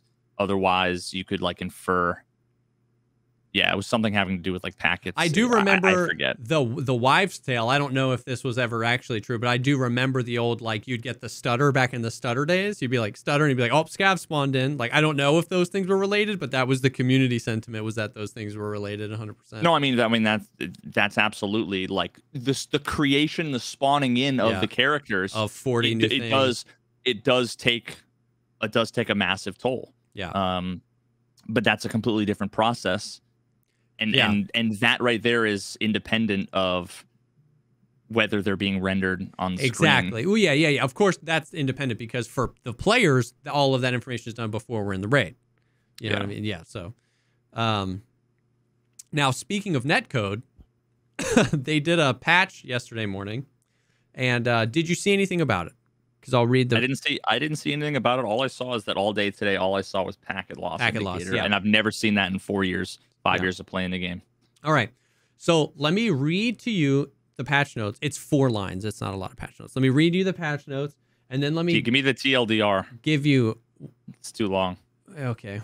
4 lines is just too read many them. lines. And then let me give you what I think. Then let me give you JesseKazam's interpretation of things JesseKazam knows nothing about, and then you tell me if you think that's inaccurate. Because I've been telling people this all day. Okay. Reduced network packet processing latency between client and server. Improved network stability during close quarters gunfights. Fixed the instances where some shots may have not registered when burst firing at close ranges. And fixed a situation where a player with poor network connection could suddenly appear from around the corner. Which is what I described to you last week when I was playing Labs and like the dude just freaking appeared. I'm assuming that's what that was. And then also we fixed the USEC bug where scavs weren't shooting USECs. They fixed that. But the other 4 things were network related. Now, practically, what has that meant? That has meant for everybody that I've talked to that's been playing the game, they get the little packet loss symbol every raid, and it goes off and on. It goes away. Normally, before, if I would get the packet loss thing, it would be like 30% packet loss, 40% packet loss, and then I would disconnect from the raid. I would see that symbol very infrequently if I wasn't about to disconnect. And then I've also noticed I rubber band at least once every raid. Every single raid. Now, I've only 2 streams, right? So 30 raids maybe. But every raid, at some point, most of the time during the beginning of the raid, like when I'm running, I'll like spawn in and I'm running and like running to dorms and I'll like do a little bloop, bloop, bloop. One time I was with Valiant and Valiant had jumped. He was in the air. I was full sprinting and it pulled him back to the beginning of his jump and pulled me back. It was like crazy. What the fuck, dude? I haven't seen any rubber banding. Here's what the rubber banding tells me, and I have been very careful to preface this on stream with, I am making this up. Jesse is dumb. Very, very explicitly saying this. But here's what the rubber banding makes me think.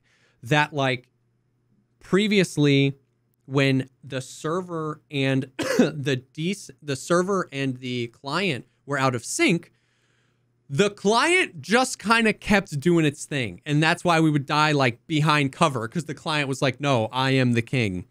And it feels like what's happening is the amount of desync is the exact same. It's just that with this new update, the client is actually being like, oh no, I'm out of sync, and like trying to freaking catch up. You know what I mean? Like, it's almost like the rubber banding is like the client admitting you're the master and I'm trying to do that. Whereas before, I would never get rubber banding. Even when the desync was crazy, I would die behind corners or whatever, I would never get rubber banded. And that made me feel like my client was trying to like retain control. And then the server was like, no, you're dead, bro.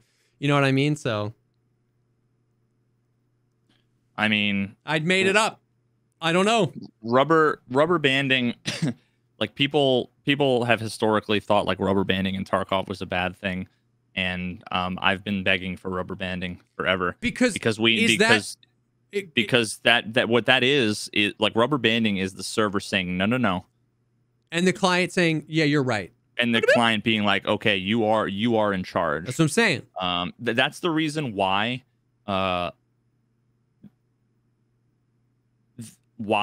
when I made my netcode video, I basically said, as far as I can tell, it seems like movement is client authoritative. Yeah. Now, after talking with Nikita, it was one of those things where like I think it was safe for me to have said back in the day that it was effectively client authoritative. Okay. But here's the thing. Imagine you have an authority, right? And imagine the authority says okay to everything. Yeah. Yeah.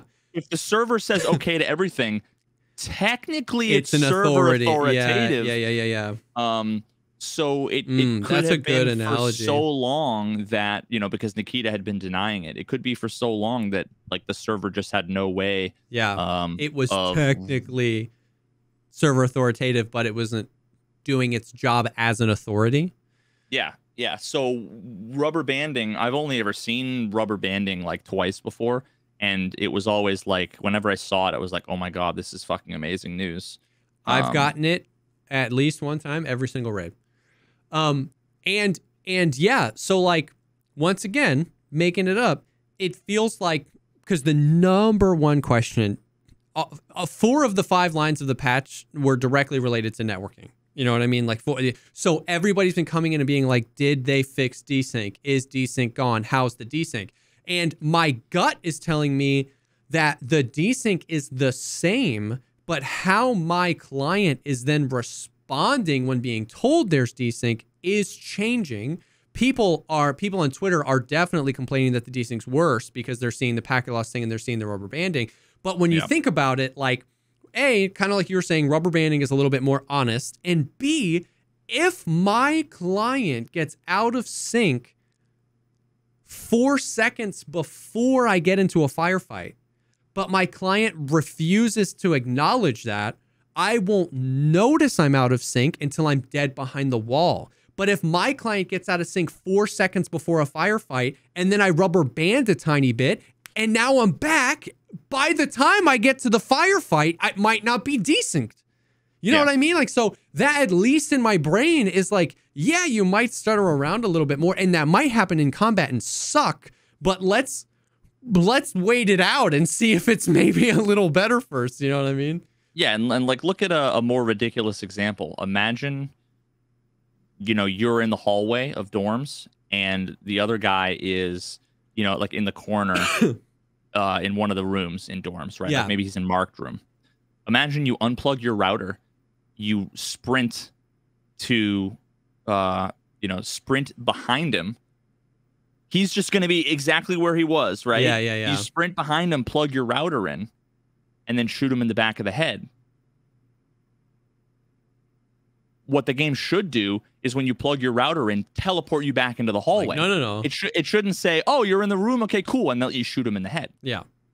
That's the difference between, you know, client authoritative, server authoritative. And that's what rubber banding is. Rubber banding would indicate like, no, you're not supposed to be here. The last time you communicated with us, you were here. Yeah. I'm ignoring everything you did. Any shots you fired, you could be laying into the character while you're disconnected, right? And his head would be going, oh, and he wouldn't be dying because the hit registration is server side. And then you'd get teleported back and the guy in the room would be none the wiser. Exactly. And it just feels like, of course, I want it to get better. But if the desync is going to be the same, I want that. I want because that's the thing is like so many deaths, I die and I'm like, that's so frustrating. But like, you know, he didn't know like which one of us was in charge. You know what I mean? Like which one of us was in control of that fight. And then same thing when I kill people a lot of time, like when you kill a dude that's like oblivious to like your flank and you're like, man, did he even freaking hear me or did he even see me? Like, I'd rather it just like keep everybody. Now, I'd rather it just be better, you know what I mean? Obviously, so that it was server authoritative and there was less rubber banding. And I'm once again, I feel like I have to keep saying this. This is all under the caveat of like, I don't have insider info. Nikita didn't DM me to like leak this information on the podcast. I am making this up based on the knowledge that I have. So we have to see, like, we have to see how it plays out over the next few days. We have to, or weeks, months, I don't know. But it just felt like, yeah, kind of like what you were saying, rubber banding is generally considered a good thing compared to what we've had. You know? Like, yeah, because here's the thing, like rubber banding it's a sign that there is something wrong and that the server is fixing it. The thing is that we've seen that something has been wrong forever without any evidence that the server has been fixing it. Yeah. So, like, obviously, yeah, we don't want rubber banding. We don't want rubber banding. But rubber banding, it means that, like, our drug addict sibling has finally taken responsibility and has gone to rehab. It's like we're not at the finish line, but at least there's progress. Yeah. Yeah, they've admitted they need help. They have a problem, and that's, you know, ultimately speaking, that's really the most important thing. Wow. All right. Well, yeah, that's it. That's the patch. I mean, it's like, that was it. It was, I found it funny how many people thought there was going to be like content or like Lightkeeper or something. And it's like, in general, if you're listening to this podcast, let me just tell you, like, I know that BSG has surprised us with things before and delighted us, but like read the tweet and expect exactly what's in the tweet. You know what I mean? They were like, they tweeted, we are going to do a technical patch. And everybody was like, Lightkeeper. Or what if it's Streets? Or like Arena first test? And I'm like, listen. If Wasn't every patch a technical patch if you think about it? Yeah, I don't care. Think everything of every if you patch want to that way. If you want to update the software, dude, that sounds technical to me. I understand, but when there's a wipe, they tweet, we are uploading patch 12.13 and there will be a wipe.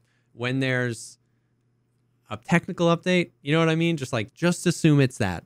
Just assume it's that. You know what I mean? Don't let anybody else's copium cloud your judgment. Nah, dude, it's a language barrier. Yeah. They mean exactly what you wish that they meant. Yep. So yeah, I don't know. But yeah, so they did the patch. That was cool. You know, it is definitely just kind of stirring the proverbial pot because people see it as worse because they see the desync thing up in the corner or they see some rubber banding. I wanted to get your opinion on it being way more technical, but I kind of saw it as a potential good thing as well. Yeah, I don't know. That's that. I mean, yeah. I'm more amazed that they talk about bullets not registering when you're like spraying nearby and like you know whatever, and it was like fire. Yeah, burst fire. Like what the fuck? Yeah, what was that? It was like fix the situation. I fixed instances where some shots may not have registered when burst firing at close ranges. It's like, oh, okay. So then the 7 people that use burst fire on the vector. Well, no, I don't. Wait, I don't. Who knows? Well, wait a minute. I didn't take that as burst fire mode. I took that as like, I mean, a burst of fire. I don't know.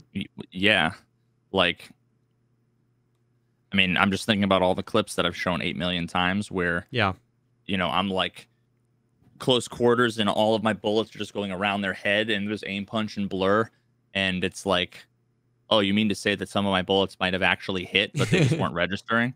So it's like even worse. Yeah, I didn't even take it as burst fire. Yeah, I have no idea. Who knows? Jesus Christ. But yeah, hey, we got something. We got a patch. Oh, we'll see. I'm not a freaking network expert, so we'll just I'm just along for the ride. It's good to see that they're tweeting things and putting out patches, and we'll see. The other thing was that while we were at TwitchCon, they did some more Streets teases. They dropped 4 more screenshots, which at this point don't even give me emotion anymore. They're just buildings, like, yeah. But I guess it was good to just like. At this point, I can picture I can picture my local mall rendered in Tarkov, and it like doesn't get me excited. Like I'll play it. I want to play it. It's funny because like Nice Guy basically already has the map mapped out from all the pictures. Like we've gotten so many pictures and so many trailers. He's like put the map together and been like, this building is here. You can see it in this corner. Like this is how it goes. So I mean, obviously they're cool, and I'm very excited to like fight in completely different environments than what we have normally in Tarkov. You know what I mean? But yeah, but at the end of the day, it doesn't give me the rush it used to give when he would show new pictures of Streets. You know what I mean? Because it's been literally 4 years of pictures, basically 18 months now of like a 2 or 3 minute trailer dropping every 6 months or so. So it's like, I guess that was just the like, hey, we're out here still doing our thing, working on it, which I guess is appreciated too. But that is really all I took it as. I was like, okay. Yeah, Skilla just said urban warfare is going to be interesting. And all I was thinking of is that like we basically already have urban warfare in a lot of different places. Except, well, it's a little complicated here. What am I trying to say? Like, all I'm thinking is inside of the buildings. Yeah. Is going to be complete cancer. just because of how awkward gun handling and weapon handling is with like indoors. Yeah. With, like every time I try to involve like a doorway or a hallway, the fights, unless I just jump in the middle of the hallway prone and hold the angle, everything else is awkward, right? Like I've got so many clips where it's like I know somebody's out there and I go to lean and then like gun is like on the corner of the wall because you kind of lack the depth perception of like where your muzzle's going to be, so you can't even scope in, and then now you can't blind fire and move, which you used to be able to like set it up and move. So like the weapon handling is just going to be awkward as hell. So it's going to feel like interchange fighting much of the time. Yeah, it's going to feel like a combination of interchange, customs, and then like the worst CQB fights. Now, I'm on the copium train of like, good. If you're bringing a gun that's 3 yards long into a restaurant, you know, an HK, you know, a 22-inch barreled HK suppressed, you shouldn't be able to maneuver that thing. I'm bringing my MP7 and I'm going to, you know what I mean? Like, once again, that's kind of copium because I definitely agree that some of the mechanics are frustrating, or some of the mechanics could be cool, but are set up in a way that aren't as intuitive as the long DMR with the LPVO holding the angle for you to peek through and awkwardly aim. You just lose to the plop every single time, right? Yeah, like, we'll see, dude. We'll see. Yeah. We'll see. You know what I mean? Because if I can throw a flashbang or something down the hall, and now you've got to reset the thing. Because that's the thing. It's just like we've got so we just have so many long angles, even in buildings, even in custom in dorms and stuff like that. It's always like all the way down the hall. So it'll just be interesting to see what the maneuverability is. The closest thing we would have to something like urban warfare or something like that is interchange. And some of my most favorite fights I've ever had in my entire life happen on interchange. It's just that 90% of the time the map is cancer because of the lighting, but the maneuverability in the map is unprecedented. It's so good. Well, because it's mostly wide open. Yeah. It's mostly wide open. Like literally it's giant open hallways with like a planter and like a trash can and like a shelf. It's not like nobody ever gets in fights. You know, the lighthouse on the upstairs of like one of those buildings where there's like the safe, there's bedrooms and stuff. Have you ever? I've never been in a fight with people in there. No, yeah, once maybe. That's the kind of thing I'm talking about. How awkward it's going to be when, you know, like if you're going to want to have a DMR because there might be building to building window shots, or you might be up in a window looking at somebody in the distance walk. But then it's like, you know, half the time if people are coming up on you and you want to get surprised while you're like hiding in the fucking pigeon's nest waiting for you know, for somebody to walk by so you can get shooter born in heaven, whatever. Yeah, I don't know. We'll have to see. Like you talk about flashbangs and stuff, and again, all I can think about is think about how awkward it is if you're in factory office and there's somebody at the end of the hallway. Like you can chuck how awkward it is to chuck a flashbang. You throw it off the wall and hope it bounces in the right angle to where, right? Because you can't open up the thing and go down the hallway. Yeah. You know, like you would think a game that lets you blind fire, you'd think that they'd let you just throw a fucking grenade. Dude, remember when they used to be able to blind fire throw nades? I'm so sad they took that away. I'm so sad they took that away. You'd be able to throw it above your head and out the side. It was so sick. But the thing is that like, what's the meta in factory is what I'm saying is like, what? Oh no, I'm about to run out of hard drive space. Hold on. I moved a file earlier. What's the meta in factory in that hallway? Nowadays, it's to use all 3 levels and maneuver your way. You can jump down. Like the amount of times I've like jumped, I've been on the 2nd floor in the locker room in the bathroom when you go down the hole outside of the room, but not when you're in the office. Not when you're in the office, no. But that's what I'm saying is that like that's what I'm like I guess interested in and wondering is like these restaurants, these buildings, you know what I mean? It's not just going to be one hallway. Is that hopefully it's going to be like, all the quests are going to be go to this one room that is one way in, one way out, and do a bunch of annoying shit like put your gun away and plant something for 45 seconds while everybody else is running to the building and you're stuck on the inside and they just have nades and you have no way of like counteracting it. And listen, you can't. I'm way too high on the copium. I'm in the mile high club, dude. It's gonna be dope. We're never gonna get it. You know, I'm grown cynical as to when it's happening, but when it happens, it's gonna be incredible. You just can't convince me otherwise. And then we'll be on the podcast 30 episodes from now and I'll be like, dude, Streets sucks. And I'm super sad. And you're gonna be like, yeah, I told you. No, and I'm probably gonna be like, oh no, dude, I don't know, it's fine. Yeah, It it's seems like, fine. I think it's pretty good. The higher you are, the harder you fall, dude. Yeah. But yeah, ultimately, I don't know. It was cool seeing some new pictures. I just we until we get it, I'm just disregarding everything. Now, speaking of pictures that we got, dude, somebody messaged me the other day, those interchange pictures, dude. Somebody was like, yo, I was poking around the wiki because I was just like looking at Tarkov stuff, and I found on interchange, I found the pictures that they posted just like those on Streets. Just like those, like they post all these cool renders of Streets, and they did of Lighthouse. The renders of, oh yeah, and then Skillet just posted the clip in the chat. Posted the renders of what interchange, 2 shots of interchange in idea. And I didn't send you the reference picture, but I took a reference picture of where I spawned. That was an online raid. It was broad daylight, no clouds, no shade, sun beaming down, and I recreated those pictures, dude, and it just made me so sad because they were so, because the pictures are what I expected, but the renders were so good. It was like so it was such natural light, and it was so much brighter, and there wasn't so much fog. Yeah, I mean, Brutal. it definitely looks it's yeah. I mean, yeah. There's obviously brutal, dude.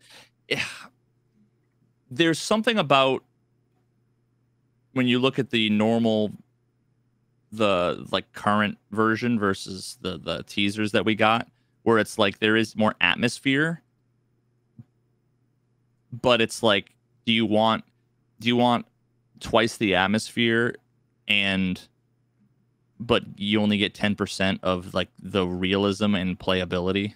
Well, like, no, I'll take, yeah, like dial it back to half, and I'll take, you know, a little bit less playability and a little bit less, you know, well, that's the thing. It's almost like, it's like not even double the atmosphere. It's like 10x the atmosphere. It's like you can freaking taste the atmosphere. Like the first picture that I sent you, the top one with the one that's looking down the cash registers, like that to me looks like a mall with all the lights turned off, but big skylights in the middle of the day. Like it's dark in there, but you can see it's illuminated enough.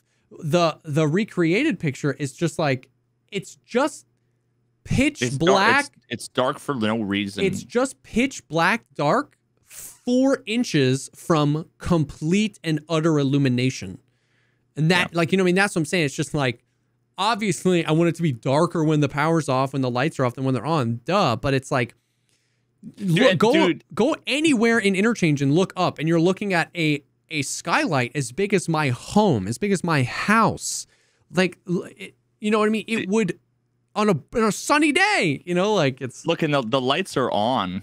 It's binary light. Yeah. If you look at that, well, no, if you look at the darker picture and then look over where like the little jungle gym is, when you're looking at the registers, you can see those lights are on. Whereas in the original, the lights aren't even on, and it's still brighter, and it's like not even, it doesn't even look like a brighter day. That's what I'm saying. And like in that little Q&A that we pulled some information from, the one he did, the Russian that was translated, they talked about, somebody asked about the lighting, and he was talking about how like they want to do a whole lighting rework because the reflections aren't great. Nikita was like, I don't like how reflections work. It doesn't illuminate the scene properly. And I'm like, okay, I get that. If you want better lighting globally across Tarkov, I get that. But I'm like, that's worse than anywhere else. And maybe it's because every other building in Tarkov is just an inside building, and they can just like completely change, this is inside light and this is outside light. And maybe that's why interchange is so bad, is because of all those big skylights, they're blending the two, and they blend them with hard walls. Those skylights, it's just like, if you're under the skylight, you are a lighthouse. Your ULAC is reflecting light for miles to see. If you're 18 inches to the left, you are consumed by darkness. And maybe it's just because they're trying to overlap those two things that's the thing. But like, yes, the lighting in Tarkov isn't great, but the lighting on interchange is different than not great. It's it's bad. It's broke. Something is wrong. Yeah, but see, and it makes me sad because it would be the best map ever. In those examples, though, you're not even showing like long distance. No. But like, imagine looking from like Kiba all the way down to the opposite side. You know, over by like Emercom. Yeah.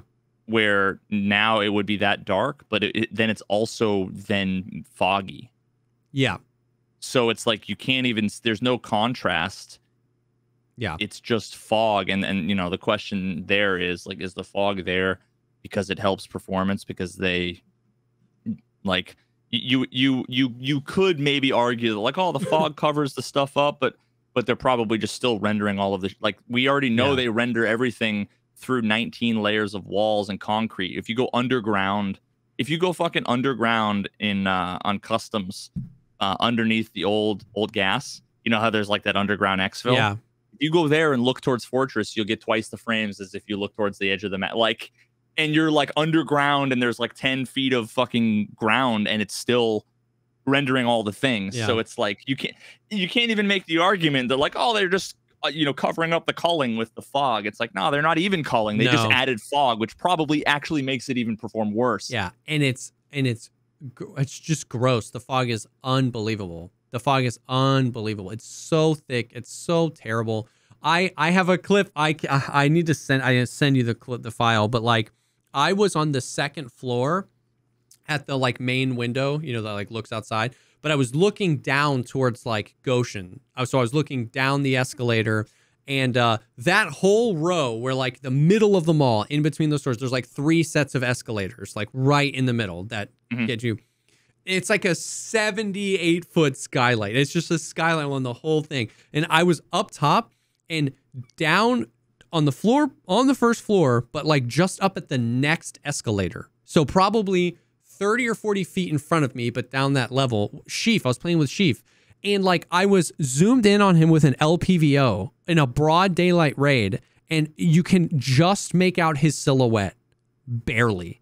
And you've probably got your contrast turned up and your post effects, and I was like, and your monitor brightness up. Go into a mall and look over the balcony and tell me what world situation would have to happen for you to, with a 6x scope, barely be able to make out the silhouette of a human being. You know what I mean? Yeah. Like, no thunderstorm, no lighting. You know what I mean? We could have a fire burning in the mall and it wouldn't produce that much smoke. You know what I mean? It was just like standing under a 70-foot skylight. I'm like, interchange would it would be such a good map, dude. It would be such a good map. And without the fog, flashlights might actually be not make it worse for you. Yeah, because right now when you turn it on, it just makes it full white. You don't see anything. Yeah. And they've recently made some changes to flashlights and stuff that like, or I don't know recently, but like sometimes when I look at the flashlights, I'm like, yo, this looks great. And then other times it's just like, oh, you turn on the flashlight and it's complete and utter. Yeah. Most of the ones that aren't the super bright ones look so good. It came same with the NVG and the IR flashlight rework. I still haven't tested that. I still haven't seen what that looks like. Oh, it's so good, dude. I keep forgetting. But you can't go to interchange. If you put on quad nods and went to interchange, you'd be like, oh, they didn't do anything to NVGs. Like, it's just completely bad. It's too bright during the day. And it's too dark. Go out. What I'm saying is like you could run out to the edge of interchange in a bush, turn on quad nods, and you'd be like, this looks objectively 10 times worse than any other map. Like, it's crazy. It's like, I'm telling you, like, the lighting is broken. Like, something in this skybox is, like, actually broken. Because you could be in woods, you can be on customs, and you could be just, like, in the trees in the forest and apart, and you're like, wow, this looks really good. There's not a lot of moonlight. You know, the IR lasers look great. You go outside of the mall on interchange, and you flip the quad nods on, and it's just noise. Just like it used to be noise. So noisy. And you're like, why? Like, I don't get it. All the other maps, Lighthouse, Factory, customs, shoreline, the MVGs look great. Interchange, they look like terrible. And then when you go in the mall, because when you're inside the mall, it's actually hard to tell if it's day or night outside. Like, the nods are just like worthless. I feel like the mall looks the same. Yeah. At night or during the day. Like, that's how I did most of Insomnia. You just run night interchange, and once you get in the mall, you can't tell. Yeah. You know what I mean? It's like, it's crazy. It's freaking crazy. But I think the only other like Tarkov related news is like, did we ever figure out like they tweeted a bunch of like stuff about Skier today? Did you see any of that? No. I don't know if it's a part of like their cosplay competition. I don't even know if they're doing a cosplay competition, but somebody said that. But they posted like 5 or 6 IRL pictures of a dude dressed up as Skier and like 2 dudes in the back like loading a truck, like propane tanks and other stuff in the game. And then like that was spread across 3 different posts, and it was a bunch of like lore about Peacekeeper. Like he had connections with the customs service. Even before the conflict started, he was a smuggler trading in seized cargo. And it was just like, it like had no context. And I was like, is this just like lore Thursdays for Skier? Or is this like, does this mean something? It's kind of cool though. I mean, I don't know. Well, I'm sure Nice Guy has some like de-encrypted Morse code signal. Imagine they put Skier as the first in-raid trader. Skier makes it to the game before Lightkeeper. Like he's like on streets. Lightkeeper just never freaking comes. Can you fucking imagine, dude? It would be bad. It would be bad. But yeah, I don't know. I just found that interesting. But yeah, I don't know. That's kind of it from the Tarky perspective of things. Yeah, I've got nothing else really, other than I had a few other fun tests for some. I tested whether or not you can shoot grenades either like on the ground or out of the sky, whether or not you can shoot through the Killa mask slit, which is something that both things I thought I knew, and I guess you'll just have to wait till the Science and Sus video to know the answers. I'm interested. One other thing we can talk about super briefly is Call of Duty announced that, or Activision announced that for Warzone and maybe the multiplayer, you're going to have to register a phone number, and not a VoIP phone number like Google phone number, but like a phone number that's registered with a major carrier in order to play as an anti-cheat measure. I wonder if however you can sign up for CS:GO fucking Prime matchmaking. Yeah. If it's the same criteria, then it won't do anything. Exactly. And that's the thing, is that like I don't know if it's like I feel like the largest % chance of what's going to happen is that in 48 hours there'll be a $3 spoof. You know what I mean? And it will do nothing. Or if they do it like, because that's what I thought. I said that I was like, can't you create a new Google Voice phone number in like 16 seconds? And they're like, and somebody was like, well, it has to be registered with like a major carrier. I found that to be interesting. I'm not obviously putting my seal of approval on it's great or not, but I found it to be interesting because like that's something that like just about everybody would have access to. Like these days, you know what I mean? Like 10 and 11-year-olds have cell phones, or their parents do. You know what I mean? It's like, of course, any information, you're going to have people who like, well, what if I don't have that? Which I get. But it's like on the scale of like, we go to South Korea and it's your social security number to what we have now, which is like nothing. It feels like a decent, like, it's not Tarkov, which is good. So I'm like interested to see. Oh yeah, and apparently Overwatch 2 did it too. I'll be interested to see, especially because we're going to have a pretty decent measuring stick, because like Warzone was really bad for cheaters, especially in like the ranked lobbies and stuff like that. So Warzone 2, if you need a cell phone, it'll be interesting. You know what I mean? Like, I don't know. Yeah. I mean, obviously in concept, it makes a lot of sense, but just what is the reality of the situation? How spoofable is it? You know what I mean? Is there a confirmation so people can't just like if I have your cell phone number, can I create an account under your number, or is there like no? I'm sure it's like just two-factor Yeah, authentication where they yeah. send you a message and you have to confirm. so that would prevent if someone stole your number or something like that? Yeah, but I mean, at the end of the day, well, there's two bits of it. One is I'm sure that they're gonna have like a leak, and you know, now it's not just my fucking username and Yeah. area code. Now hackers are gonna get my fucking phone number, so Yeah. all the streamers that get doxxed. Yeah. But dude, I mean, here's the thing: when it comes to like cheating in video games, I think I'm far more willing to, you know, quote unquote give up quote unquote privacy. I still think it's $1 billion idea, and someone's going to end up doing this at some point. The whole concept of, I wish I could go to a company and let's just assume in this fake world that I'm making up that like the company has all of their security ducks in a row, and that they can keep this information secure. I will gladly get on fucking face cam and give them my driver's license. To be able to make an account.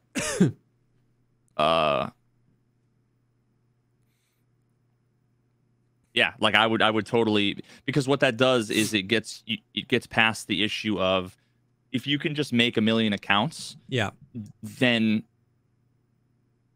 there's no cost to cheating. If you can just create a new email or a new phone number and just make accounts all day long, then there's no downside to cheating, right? But if you're limited in that you need to prove you're an individual somehow, then I mean that gets, you know, goes a long way towards addressing at least some of the issues or concerns. What was I going to say? But damn. I just recently was handling a bunch of tax stuff. And when you go to the IRS website, if you want to make, because I make estimated payments for my taxes ahead of time. There was a service there that basically you got on webcam. You took a picture of your license, but then you get on webcam and it uses a live view of your face to then say you are sitting in front of your computer. You're the person who was on this license. To then match the two up. Like that's something that I'd be perfectly fine doing that. Same. I know a lot of people wouldn't. A lot of people don't want to give their information, blah, blah, blah, whatever. Like, whatever, I guess. But that's kind of why I see, once again, like, I don't know how the phone number thing is going to go, because obviously we don't know, like, how easy it's going to be to spoof and stuff like that. But the thing is that, like, it's the natural first step. If anybody was like, give us your driver's license, A, a lot of people that play video games don't have a driver's license because they're young. And B, like, a lot of people wouldn't be comfortable with that. So, like, I know it's getting a lot of backlash, but, like, I don't know. I'm just interested because,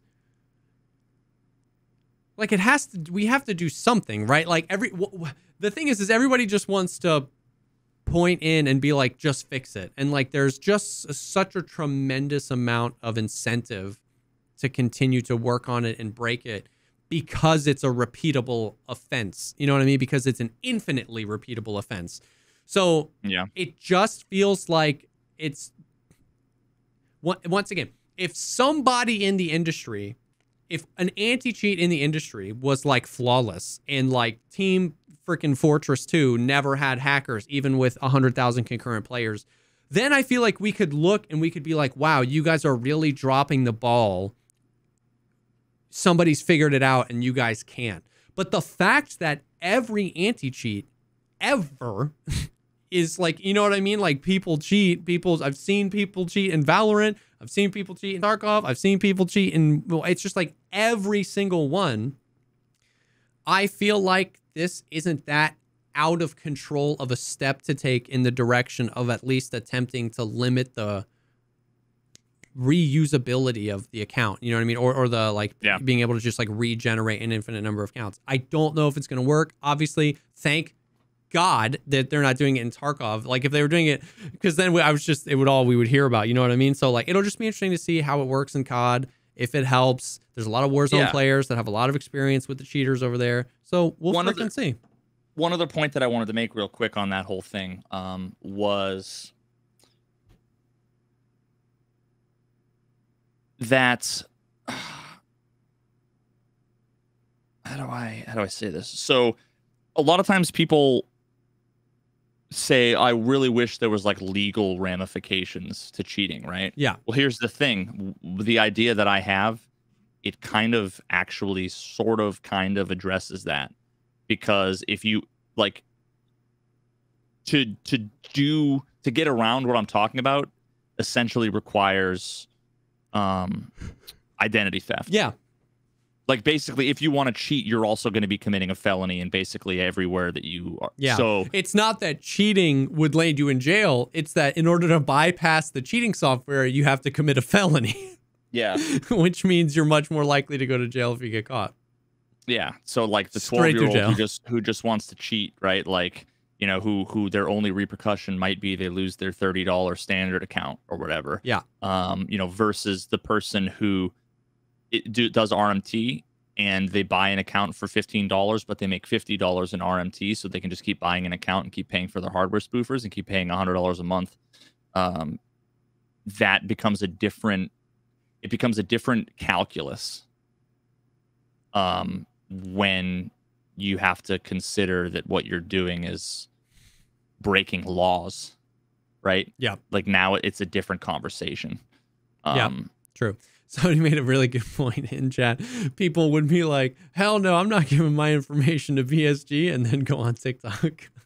Yeah. With where they have their phone number so it can help all their contacts, and they have all their like. Yeah, and the Chinese government. Not my personal information, not my cell phone. No way. Yeah, yeah. And then it's like the algorithm watches you for 6,000 hours and literally knows you better than you know yourself. But God forbid your cell phone number. Yeah, no.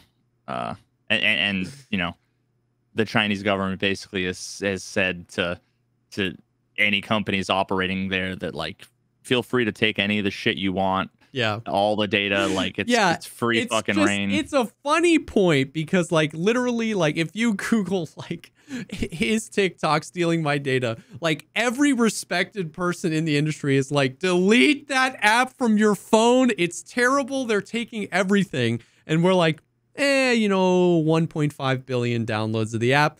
And then, you know what I mean? Activision's like, you got to register with your phone number. And they're like, my information? I don't trust you with that. It's just kind of funny. Yeah. Yeah. And you think like, you know, someone was saying, but you need a trusted company in the middle. And who is this? Valve? Well, no, Valve is not the middleman. Yeah. Valve is literally like, they're the ones who are like running the servers, and you're like, they are the client. Yeah. What I would want is someone whose literal job it is. Like if you think about Stripe. Yeah. The company Stripe. Yes. They are the ones that do like payment solutions, right? For all kinds of different just anything, any systems, right? Like apps, websites. Basically, they've made it their service, their value is it comes from the fact that they take the risk from the companies. Yeah. I want to be able to buy and sell things or be able to sell services or products to people over the internet. But I don't want to have to deal with the compliance and legal issues of storing credit card information, exactly, of encrypting and transferring that data. Like, no thanks. So Stripe does that, and you pay Stripe. So Stripe does that, and what the value that Stripe has is Stripe does all that. They handle everything for you, and then all you get is a token, and that token is essentially a receipt for a transaction. Yeah. And they'll handle the money going back and forth, and any of that data, it's all on Stripe. Stripe handles all of the CCI compliance or whatever the fuck it is, and you don't have to handle storing that on your servers. Yeah. So I want a company that specializes in, we are going to be the ones where our focus is collecting this information, is storing it safely, is encrypting it, is doing whatever. That's what we need. Yeah. Someone's, it's probably going to be a company like in the crypto space or something like that then ends up being like, all right, let's pivot and let's make something, that like works for gamers or an anti-cheat or whatever. But ultimately, I think this is like the future. It's shit like this. I mean, it literally was the future for credit card and payment processing as the age of the internet happened. Like, you know what I mean? Like at this point, Stripe probably, other than like Amazon, Stripe represents an insane amount of representation across online stores and stuff like that.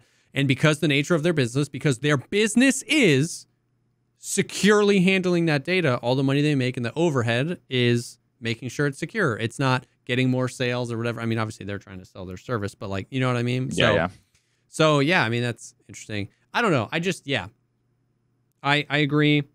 I'm not saying the world is a perfect place and nothing would ever happen. I'm just saying if you're the but my information or but who's the middleman guy, you kind of have to be that everywhere, right? Like if you're worried about who the middleman is between Activision and you with your cell phone number, have you ever asked who the middleman was with your credit card number or with your social security number when you put that in to get a plane ticket, or like, have you ever asked who the middleman is? And if not,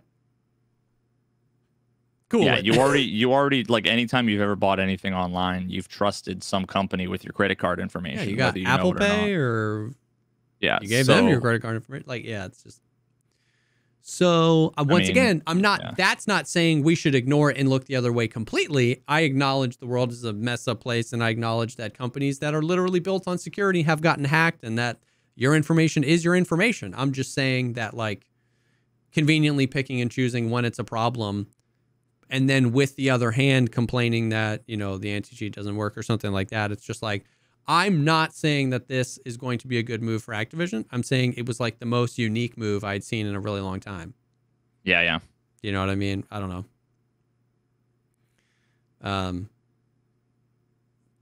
Yeah. Yep. But anyways, that's about it. That's all the stuff going on in the world. I'm still exhausted, catching up from TwitchCon stuff. But yeah, we'll see how things go over the next few. I'd be interested to see if you do any testing, maybe like try and grab some homies, like some of the mod peoples or some homies, and try and do some testings on like see if you can get the rubber banding. I did once again, mostly duo. So maybe you weren't experiencing it because you were solo or something like that. But all day today I spent in offline, online co-ed, so presumably, and actually did the whole side stepping test to see the smoothness, and I didn't see any of the same. There was a couple of weird things, but I don't know. Interesting. So we'll see how that plays out, and we'll just see what happens over the next few weeks of Tarkov. We're getting close to Halloween, so I'm praying for a Halloween event. Give me the Cultists on Nighttime Factory again, please, Nikita. That was so much fun. But we'll see. But yeah, that's about it. Thank you guys for hanging. This will be live on all of now that we're back to normal, this will be live on all the podcast platforms on Monday. Thank you so much for hanging, and we will definitely see y'all on the next one. Peace.